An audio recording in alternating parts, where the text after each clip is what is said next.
Hello there and welcome to my YouTube channel, Garden of Mirth. My name is Stephanie and today I'm going to show you 3 of the best from scratch Thanksgiving dessert recipes. Today's recipes include roasted pumpkin pie, chocolate fudge pie, and pecan pie bars. There is seriously something for everyone in this lineup. If you didn't catch the video where we made the roasted pumpkin puree and we went ahead and prepared pie crust, I will link it in the description box so you can go back and watch it and learn how to make delicious roasted pumpkin pie that is sure to make your pie stand out at the Thanksgiving dessert table.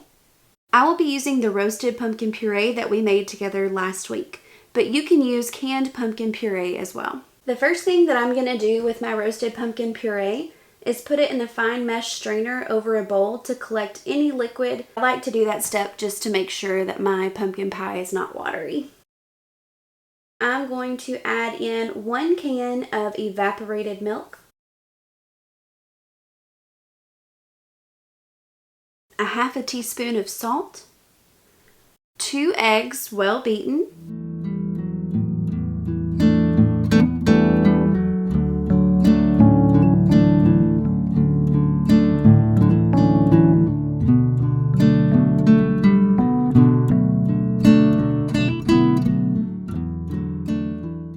3/4 cup brown sugar, 3/4 cup white sugar, 1 tablespoon of pumpkin pie spice, and 1 heaping tablespoon of cornstarch. I'm going to mix this together with my Danish dough hook until it is well combined, and then once I have it there, I'm actually going to use an immersion blender. That's one of my tips to get the best texture in your pumpkin pie. I really like a silky smooth texture, so I'm going to use my immersion blender to do 2 things. First of all, it actually purees the roasted pumpkin that I added, but it also combines everything so well that there's no hint of granulated sugar or a little bit extra spice in one area. It perfectly blends everything together to make a silky smooth pumpkin pie.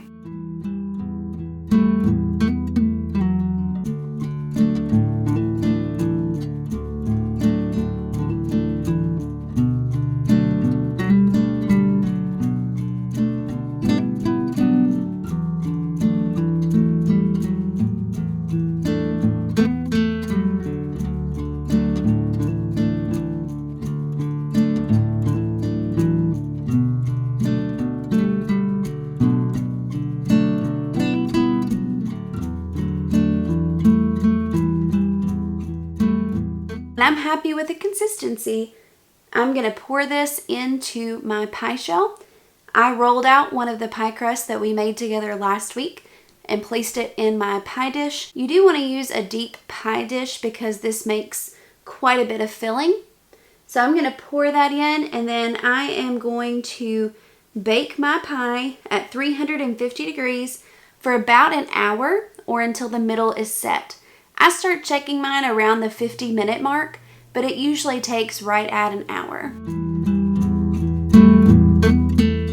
I'm going to start my next recipe, our chocolate fudge pie.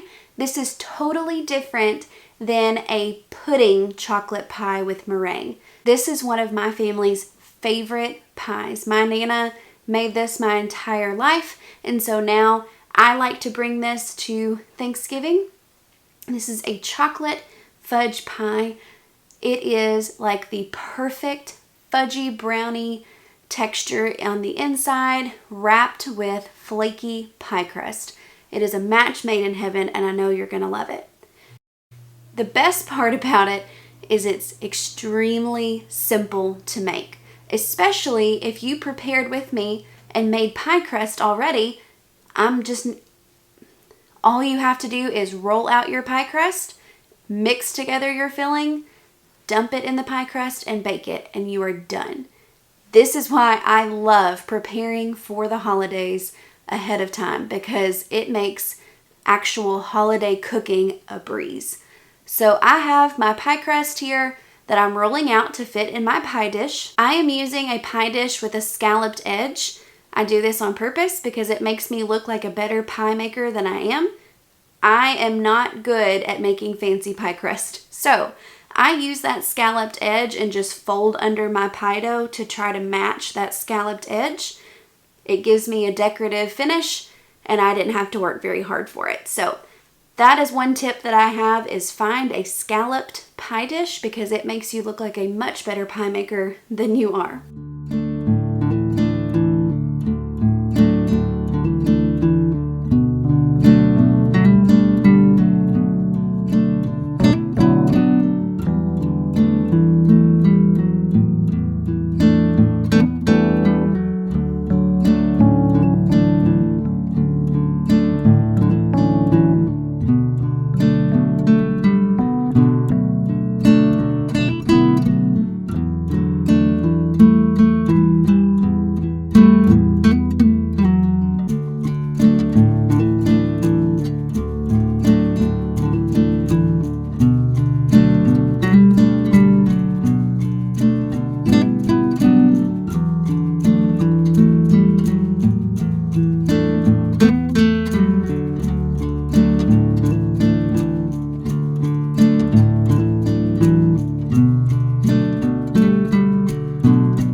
The chocolate fudge pie is going to go quick.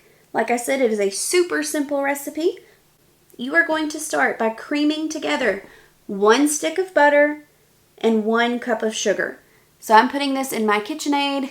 I'm going to cream those together, and then I'm going to add in 2 eggs.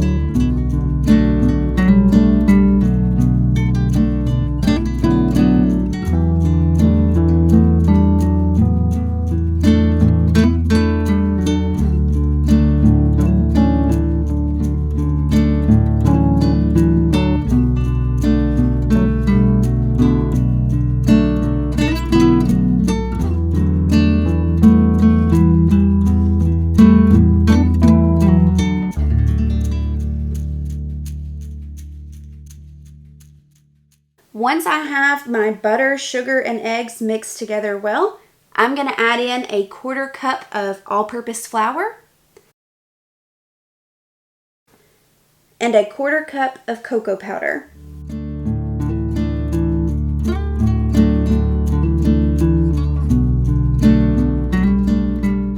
Next, I'm adding in a teaspoon of my homemade vanilla. You want to use the best quality vanilla you have, but anything will work. If you would like to know how to make homemade vanilla extract, leave me a comment below and I would love to make a video to show you how I make all kinds of extracts for my baking. I'm going to show you an up close here of the creamy consistency. It almost looks like frosting. That's exactly what you want. I'm going to use my silicone spatula to scrape down the sides, make sure I have everything, and I'm just going to put that in my pie shell. The chocolate fudge pie will bake at 350 degrees for about 30 minutes. I'll start checking it around the 25-minute mark. It usually takes right at 30 minutes for my oven, but you want to make sure that you are keeping an eye on it. As soon as the middle is nice and set, you're good to go.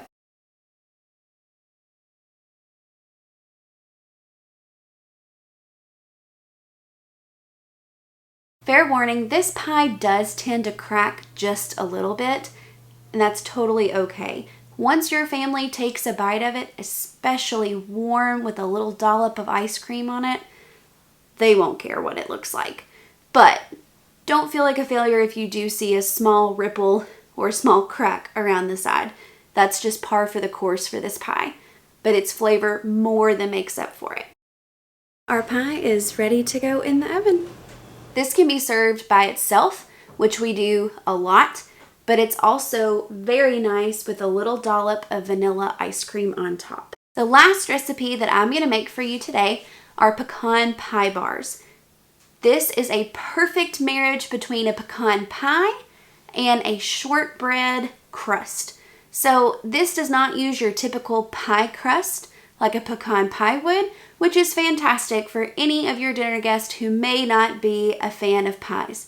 Personally, I think they're crazy, but these pecan pie bars are so good, I'm willing to forgive them and make them something different that they will enjoy. To make the pecan pie bar crust, you need 1 cup of softened butter or 2 sticks, a half a cup of white sugar, and 1 3/4 cup of all-purpose flour. You're going to throw this in your mixer and just mix until it starts to come together to a really soft dough.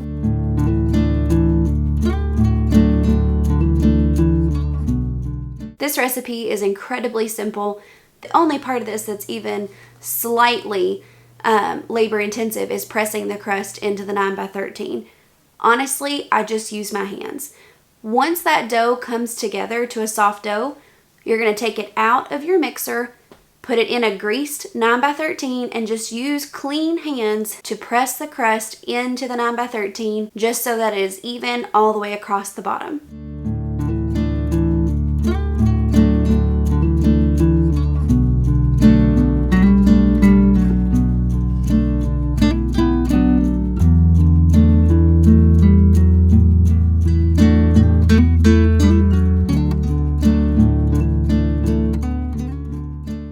Now that the crust is in our 9x13, we just have to mix up the topping, which is like your pecan pie filling.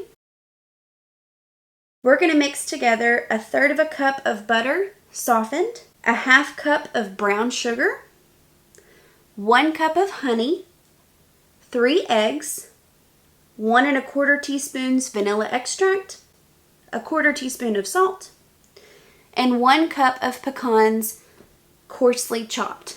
So I just break these up with my hand. We like bigger pieces of pecans, so it's not a super finicky recipe, but you can use chopped pieces or you can just roughly break them up with your hands like I'm doing. There's no special way to do this. You're just going to mix these items together in your mixer.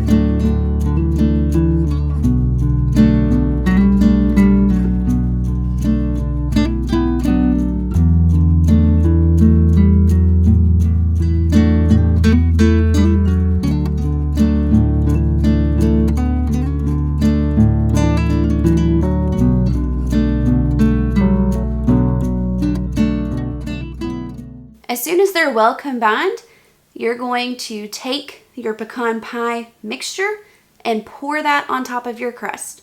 I'm using a rubber spatula to kind of smooth that over so it's a nice even coating.